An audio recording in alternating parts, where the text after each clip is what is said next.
Good morning, everyone. It's Thursday already. Hard to believe it's already Thursday. And this is our fourth Coffee with a Farmer or Resource Manager. And this morning, we're super excited actually to have on somebody who maybe I've met in person, but I don't remember. But I think I know, I feel like I know really well from social media. And this is Chris Sayer. And he is a farmer down in Ventura County. He's an avocado and citrus farmer, mostly lemons, and we're going to learn more about his orchard in a bit.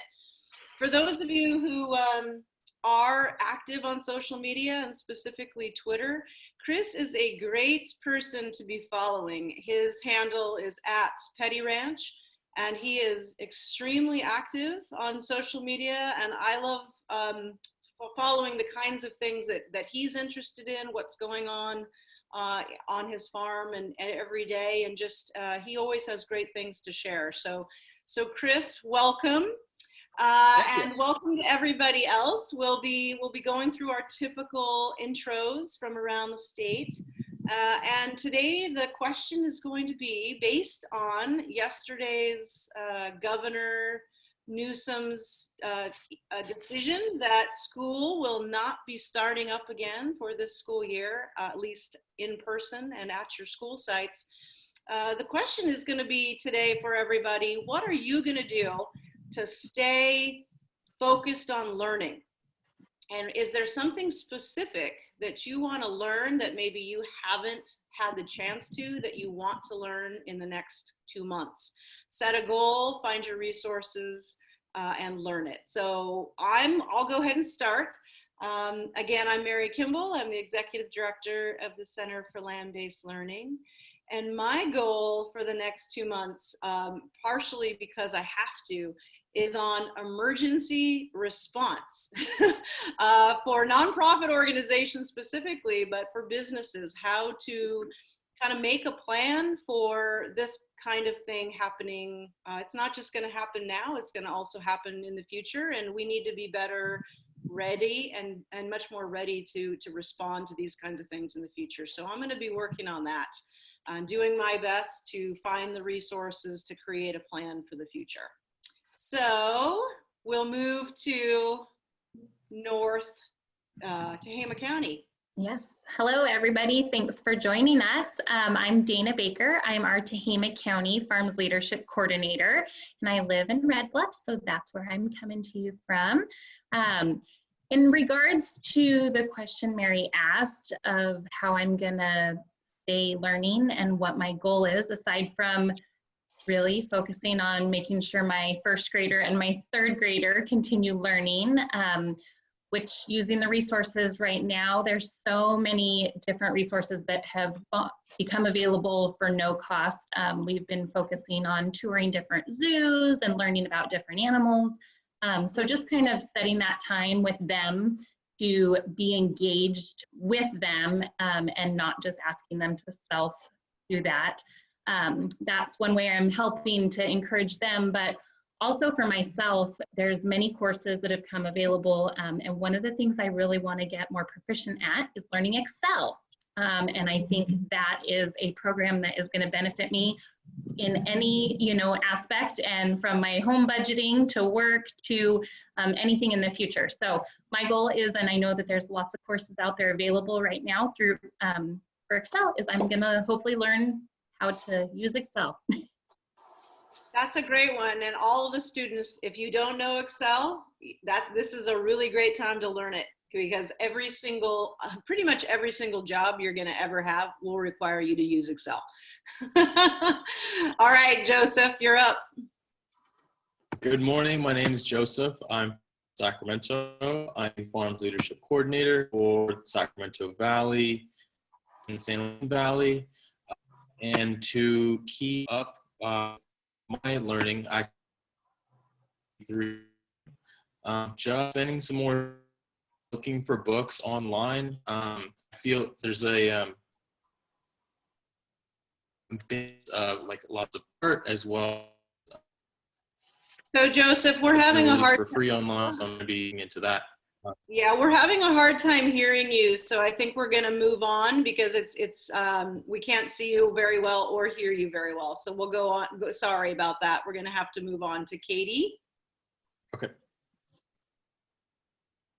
Good morning. My name is Katie Wortman. I am the coordinator in Fresno County, the Central Valley, Fresno, Madera, Kings, and Tulare County.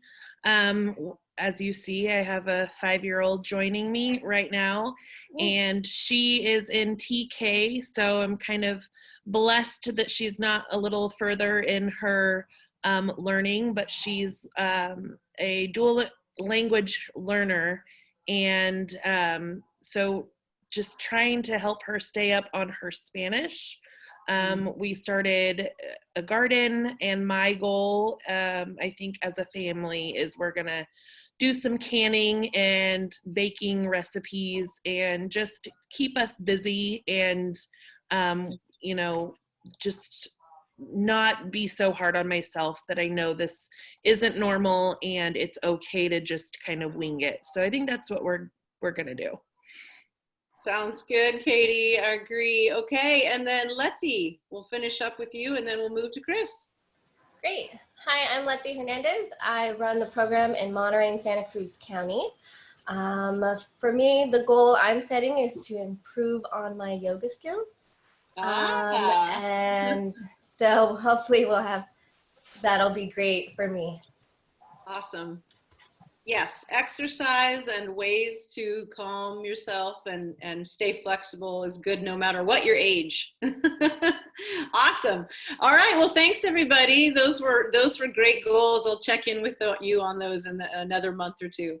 So Chris, now we get to officially talk with you out in the orchard. So I'm gonna go ahead and let you go for it. Tell us a little bit about yourself and your farm and what you do, and take us on a virtual tour, will you, of your beautiful avocado and lemon orchard. All right, thanks, Mary. Yeah, my name's Chris Sayre, and I'm the manager and the 5th generation operating Petty Ranch here in Saticoy, California. So that's just on the east side of Ventura. We're about 10 miles from the ocean. And this has been in my family for about 130 years. We started off in the walnut and lima bean era, had oranges for a little while. Starting in the 1930s, we were transitioned to mostly lemons. The walnuts went out in 1962, and then we started with avocados in the early 2000s, aside from a few that had been on the property as a windbreak since the early 1950s. So we're 57 acres. We're about 2/3 lemon and 1/3 avocados. And this year we expect to produce about 800,000 pounds of lemons and 100,000 pounds of avocados. The disparity between the two is partly just because lemons tend to produce more heavily than avocados on a per acre basis. But also our avocado trees are, it's a younger planting. We don't have all of our trees fully up into production yet. So at the moment, I'm standing sort of in the middle of our orchard. We've got avocados here, and here's a good look at some of the ones that'll be harvested this summer. And then just as we walk across the road or the row here, here are lemons. And this tree doesn't look great, but that happens with older trees sometimes. These lemons should be picked probably starting next week. We initially hoped to pick them starting last week, but that's one of the casualties of the coronavirus. The restaurant and food service demand for lemons has come to a screeching halt. And since that's about 40% of lemon consumption in the US, and we're at peak lemon harvest season right now, it's actually backing up the whole supply chain. So we're, in this instance, not actually waiting for labor, we're waiting on room in the packing house. Another thing that we're very proud of, we do a lot of work on here at Petty Ranch, is with various soil health efforts. And if I turn the phone around here, you can look up the row of avocados and see the cover crop and also some weeds that are growing here in the orchard to try and help improve our soil. Really, we were focused initially on water infiltration, making sure that all the water that fell on our property stayed on our property. But we've had a huge result from our work in cover crops with building our soil organic matter. So we actually have a lot more, formerly living stuff in the soil, which helps to release nutrients. It also helps to absorb and hold water. Based on quick back of the envelope calculations, we're able to do about 2.6 million gallons of water that we can absorb into our soil here before it runs off the property, compared to what we used to experience. Wow. And then looking down this row here, here are some younger trees that were just planted last summer. This avocado orchard here was planted originally on classic lemon spacing, but since the avocado trees are a little bit more compact, once the lemons came out, we're now going back and refilling with some younger trees to get our tree density up, and that'll allow us to get a little bit more production on a per acre basis, while not actually using very much more water. Those are the highlights. So I'll turn it back to you, Mary, and whatever you'd like to talk about, we can have at it. Yeah, you bet. Well, actually, I want to, I love virtually walking around your orchard with you. It looks absolutely beautiful there today in Ventura County. It's a nice day. I'm a little jealous. It's nice and sunny up here in Northern California, but it's very windy. North wind, and so of course when I always I'm not a huge fan of the wind, so it's great to see your beautiful orchards and to see all of the work that you're doing to build soil health. As we know, cover crops can be such a critical component to all the things you talked about there, to soil moisture retention, to building the organic matter in the soil, to help all of those bugs and great bacteria that are down there working for us. And from a climate change perspective, the other piece of obviously the importance of increased organic matter in the soil is that it holds carbon in the soil, and there's more and more work and research being done. Are you a part of any kind of research projects at all, Chris, with any local universities, or you see cooperative extension advisors? Does anyone come out and research and do things on your farm? What kinds of studies are being done? Tell me about those. Sure. Well, we are involved in a few, some of which are on hold at the moment. Yes. We work with the Soil Science Department at Cal State University Channel Islands. Oh, wow.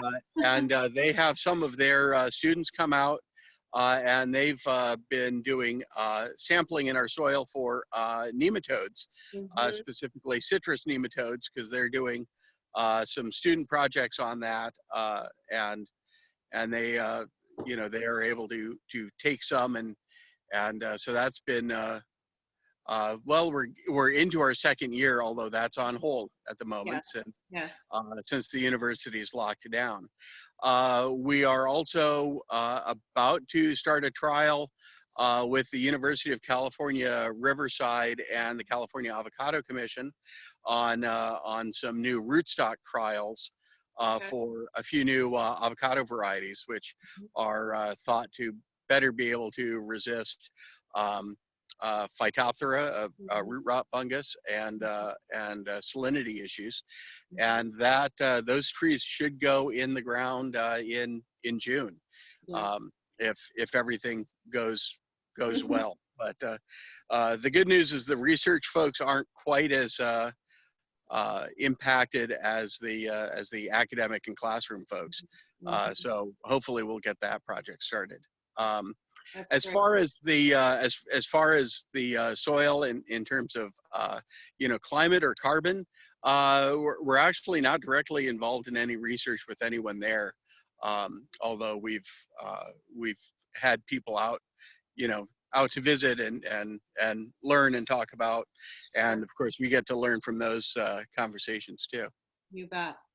That's great. Well, thanks, Chris. And I just, yeah, it's always interesting to see. There's so many. I think one of the things that people don't realize is how many farmers out there are constantly involved in different kinds of trials, research trials, and how important it is for all of you to be connecting with your local extension advisors, your local college and university, community college systems, in order to get students out there to be able to do that hands-on applied research. It's great. So I want to shift gears a little bit now to something you and I were talking about earlier, which is this issue, and you brought it up as well in your intro, of the supply chain challenges with both lemons and with avocados, because while the grocery stores and all that, we know people are still buying lots and lots of food at the grocery store, but there's all these other markets that your lemons and avocados go to, like food service and restaurants, which, as you said, have completely been shut down. So what are some of the things that we're seeing on a national? There was an article that you and I were talking about earlier. We're seeing at the national scale in some of the reduction of sales. And again, how is that impacting you, and what are some of the things you're going to be doing in order to make sure that your lemons and your avocados are picked and do get into the food supply? Yeah, so one thing which helps us in this time of crisis as a citrus and avocado farmer is that both crops actually will be able to be stored on tree much better than many other crops. Peaches, raspberries, strawberries, you have a window of only a couple of days to pick those, or they're just garbage. With lemons, we have a window of several weeks, and avocados, we actually have the opportunity to hold them on the trees for several months. Wow. So personally, our strategy at the moment, once we get these lemons off, because we will start to lose them in about 2 weeks if those don't come off. But after that is, we'll just try and, make sure we're taking care of the trees and keeping the stress off them as much as possible, and hold the avocados until markets stabilize. We can hold some of our fruit as late as September, possibly October. We've never tried to hold them that far before, but we might be able to unlike a lot of vegetable growers where, they're on a 90 or 120 day cycle between, planting and harvesting. Our trees take several years to come into production. Once they're planted, they've got a lifespan of several decades. So the good news is we're able to wait it out better than some others, but the bad news is we're not nimble. We can't pivot to a different crop. Yeah. What you have is what you have. No, we've got to play the hand we're dealt. And and actually, just coming over here, you can see on some of these avocado trees, we've actually got a fairly heavy load of fruit already. You can see it's actually had to be braced to keep this limb from snapping. And whether or not we're able to hold fruit that heavily on the trees that late, that's going to be a challenge for us. Yeah.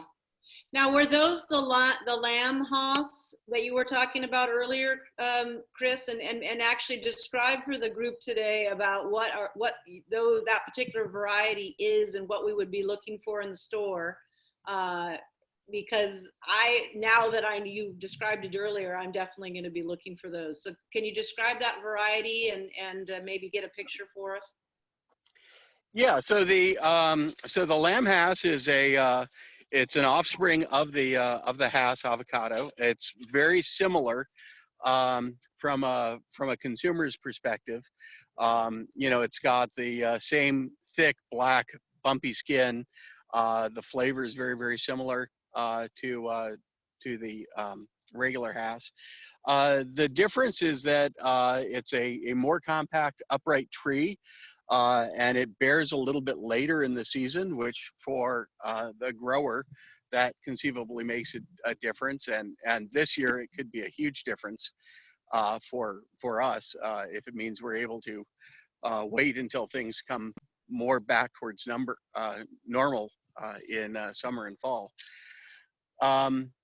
They're often sold heavily towards food service. It's a large fruit, so that actually makes it a little bit more economical in terms of time. If you've got somebody, peeling avocados by hand to make guacamole in a restaurant or something, it's a lot more efficient to use larger fruit than smaller fruit. Mm-hmm.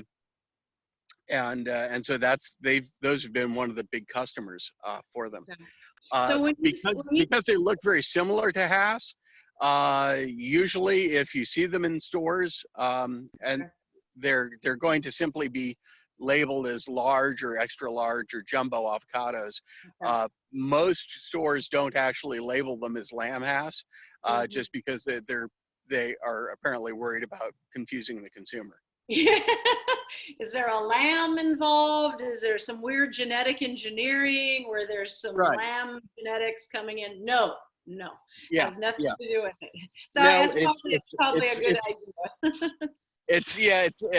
It's named in honor of the lamb family down here in Camarillo, where the University of California ran the trials on the seedlings. Ah, very good. So yeah, that's an industry insider kind of knowledge. We had a question, actually. Okay. This is probably a common question that you get, but always a good one. So I'm gonna have Lexi open up Kaylee's mic so she can answer this question or ask this question of Chris. So One second. If not, I can. I think you're gonna have to do it. Sure, no problem. So Chris, this is one that I'm sure everybody's interested in. Do you have any tips on picking out good avocados when shopping at the grocery store? Yeah, so in one respect, I'm the wrong person to ask about that because I don't buy a lot of avocados at the grocery store. Yeah, really, you don't have to. But generally, look for ones that still look a little bit firm. If they're starting to look a little dried or shrunken or shriveled, then they're probably going to be too far gone. Mm-hmm. I would sort of look at the display overall. A lot of problems with avocados in retail are from poor handling, and I would sort of look at the way the display is set up and stocked as sort of a proxy for that. A place which is taking good care of their fruit at the display is probably taking good care in the back room. But if it's just a big jumble and looks very picked over, and then odds are maybe they're not doing such a good job in the back room either. Right. The best times for avocados are really in the heat of the summer. That's what the bulk of the California season is. Despite my own biases, I won't actually say that California avocados are necessarily better than the imported fruit, but but they've got a shorter supply chain, and that the opportunity for mishandling them is definitely less. So a California avocado in the summer is generally going to be better than what you might see at other times of year. Yeah, and I think the California Avocado Commission and others do a nice job of ensuring that there's stickers on the avocados when it's California grown.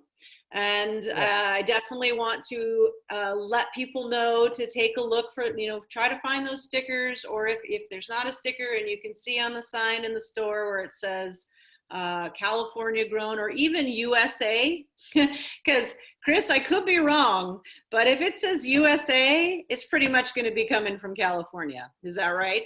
It's a 97% chance, yes, that it's coming from California. Okay. And if you're anywhere where you're involved in this, it's probably a 100% chance. The other 3% come from Florida, and those are the you may have seen them occasionally. Very large, pale green, shiny, smooth-skinned avocados. They're sometimes sold under the Slim Cotto label, Yes. because they've got a much lower oil content than the Hass or the typical California avocados. And we like that avocado oil. That's healthy oil. We like that. It's good stuff. I like the oil. That's that's what I'm eating the avocado for. Watery avocados don't do much for me, but to each their own. Yeah, that's right. Well, one more question that I have for you, which is regards to labor and immigration. What kind of labor force do you keep on the farm year round? And then how do you utilize labor for picking? Do you use labor contractors? Do you have a crew that you rely on every year? How do you do that? Sure. So our permanent labor force is just myself and one full-time employee. And that's, for an operation our size, that's really all you need, about 330 days a year. But when you're picking or pruning, then for, those 30 days a year, then you really need, a crew of 15 to 30 people to come in and just really get the work done on a timely basis. So for that, we use labor contractors. We've got one contractor we've worked with for a number of years, and so we've got a good working relationship. His people know they know our farm, they know our operation, and I'm happy to say they're also a contractor that takes good care of their people. We're actually coordinating with them tomorrow for an emergency medicine doctor from Ventura County Medical Center, who's sort of hunkered down waiting for the big influx of cases to hit, is actually going to come out and do a field training on COVID-19 prevention and safety for their harvest crew. So we're really happy that that we can do that to help keep everybody safe. Yeah, and because I know that subject is quite a hot topic right now, and lots of even national stories, which I'm glad to see, about immigration issues, about our labor force, how critical they are, how obviously we wouldn't be doing much in the United States, in this country, without the immigrant workforce. And I wanted to ask you real quickly about what your views are. I know this is not an easy question or an easy answer, but regards to immigration policy, and where would you like to see it going forward in the future? And especially given this crisis, I wonder if more people might be becoming more aware of the challenges that our food system has without the immigrant workforce. And I'm just wondering if you had some thoughts you wanted to share. We've had some students who are studying immigration issues at college right now in agriculture, and they've been asking these questions throughout the week. So it's always good to hear different perspectives from around the state. Sure. Well, I would like to see, when the dust settles from this, I'd love to see us come out with a renewed appreciation for the work that these people do. It's important work. It's difficult work. and it's it's very hard for some of these folks to manage the cost of living in California. I mean, particularly in in Ventura County, one of the coastal counties. Anybody who's making less than $30 an hour needs to be living with roommates or family members. You just can't cover rent on that, and that's obviously the vast majority of people in agricultural labor are well below that cutoff. So yeah, I would love to see something which makes it much more accessible and easy for people to come in and do the work that needs to get done.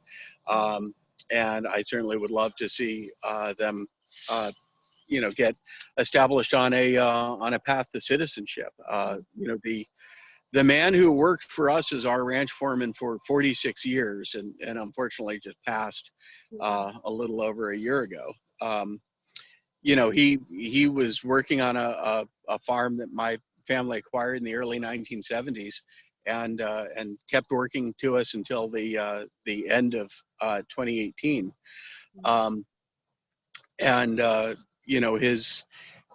His family grew up here. His kids are citizens. I think one of the great things I take pride in is my little sister is a master's educated teacher, and her name's Patty, and Carlos's younger daughter is also named Patty and is also now a citizen and a master's educated teacher. And to me, that's the way the system should work, is that people who are working hard should get an opportunity to get ahead.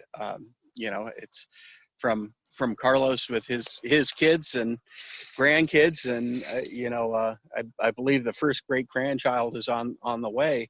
That's been a wonderful family who have contributed in all sorts of ways, both on the farm, in the community, and teaching schools and coaching soccer, and these are the people we want in America. This is what made America what it is, and we need more people like that to keep it better. So I really hope we get away from some of the fear and xenophobia and and disrespect that's been directed at this community, to understand the really important role that they play. And I don't know, I may have wandered off topic a little bit there, but it is something I feel strongly about. Yeah, no, that's a perfect way to close out today, because that's a great story. Exactly. This is a man who was a part of your farm for 48 years, who probably without him, you may not be where you are today. And obviously without all of his children and what he can contribute to your community, it would be a very different place as well. So thank you, Chris, for sharing that. We really thank you. Any final words from the orchard in Saticoy, California? If you don't know where Saticoy is, look it up on the map. It's a beautiful spot. Yeah, it's we're right on the eastern edge of the city of Ventura now. It used to be that this was its own town, miles away from Ventura, but Ventura's grown out to not quite engulf us yet, but up to our boundaries.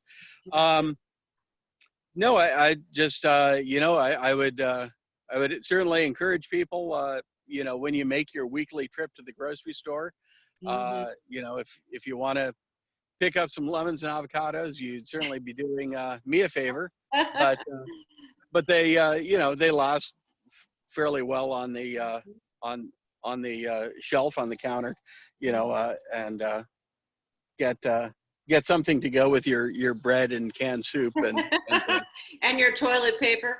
A little, yeah. Oh, yeah. Well, thank you again, Chris. It's really been great talking with you. And again, I want, if you didn't hear it on the beginning, Chris is very active on social media. His handle on Twitter is @PettyRanch. I could have talked to him about a lot of other things he does for the community and youth education and so on. Look him up. He does great work. Of course, not right now in the community because we can't do any of those kinds of Ventura County ag days and so on. But all of your— Yeah, unfortunately, those are on hold at the moment. So. Yeah. Well, your commitment to the community, Chris, is incredible, to education and to the youth of your community, to teach them about such important things as we've been talking about today. So thanks again, and we'll see you online. All right. Thank you, Mary. All right. Thank you. Take care, everybody. Have a great day. Bye.